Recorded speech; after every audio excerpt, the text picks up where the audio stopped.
پس سوال این است: چرا خداوند انسان را آفرید؟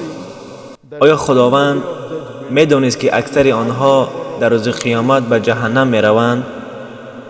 انسان به همتاست و یکی از زیباترین آفریده های الله سبحانه و تعالی است.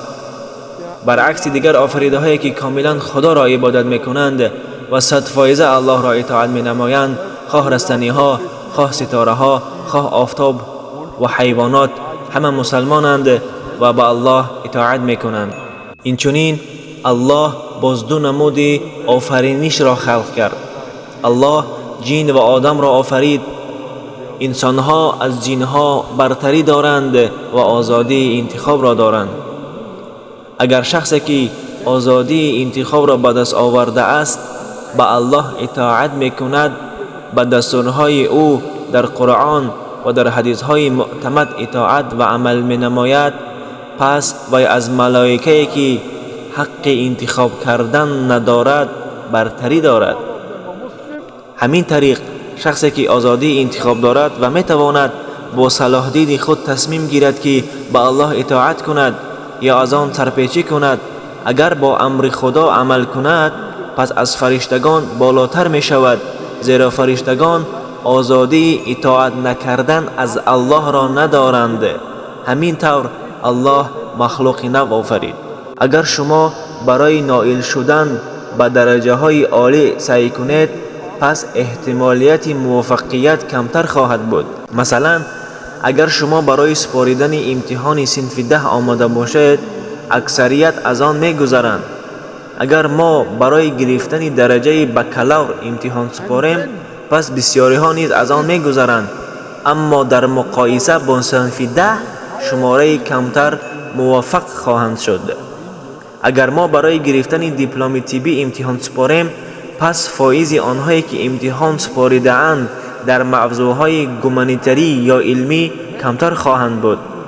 اگر ما عنوان دکتری را گیریم، پس فایز آنهایی که امتحانها را با موفقیت می سپارند نسبت به آنهایی که ناکام شده اند به مراتب کمتر خواهد بود، زیرا این امتحان خیلی دشوار است. برای مثال این هم یک نوع امتحان است و الله به ما آزادی انتخاب را داده است. از این رو کسی گفته نمیتواند که خداوند آنها را در جهنم وارد میکند، زیرا که الله برای آنها آزادی انتخاب را داده است. در حقیقت الله مهربان است. الله میفرماید: اگر شما بخشش پرسید من شما را میبخشم. خصوصا در ماه رمضان او میگوید: شما آمرزش بخواهید من شما را میبخشم. هر گناهی که نکرده باشید بگذار اندازه کوه باشد، اگر شما بخشش پرسید و توبه نمایید انشاءالله الله شما را میبخشد. اما ما همچون انسانها نسبت به خدا ناحقی میکنیم. ما گناه میکنیم، بخشش میپرسیم و باز گناه میکنیم. این یک آزمایش است. چنانکه خداوند در سوره آل عمران در آیت 185 به ما میگوید: همه نفس مرگ را میچشد، اما تنها آنهایی که هدفهای خود را در زندگی با موفقیت به دست آورده اند به بهشت میروند. اما تنها آنهایی که هدفهای خود را در زندگی با موفقیت به دست آورده اند به بهشت میروند. زندگی در جهان تنها یک بازی و فراغت است. خداوند در سوره ملک در آیت 2 می‌فرماید: خداوند حیات و مات را آفرید تا شما را بیازماید که کدام یکی از شما نکوکارتر است.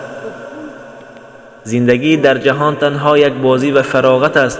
خداوند در سوره ملک در آیت 2 می‌فرماید: خداوند حیات و ممات را آفرید تا شما را بیازماید که کدام یکی از شما نکوکارتر است.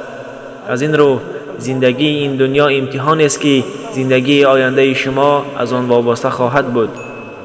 الله بخشنده و مهربان است. ما آفریده به همت الله هستیم که یکی از بهترین آفریده های الله سبحانه و تعالی است. ما از امتحان خواهیم گذشت ان شاء الله.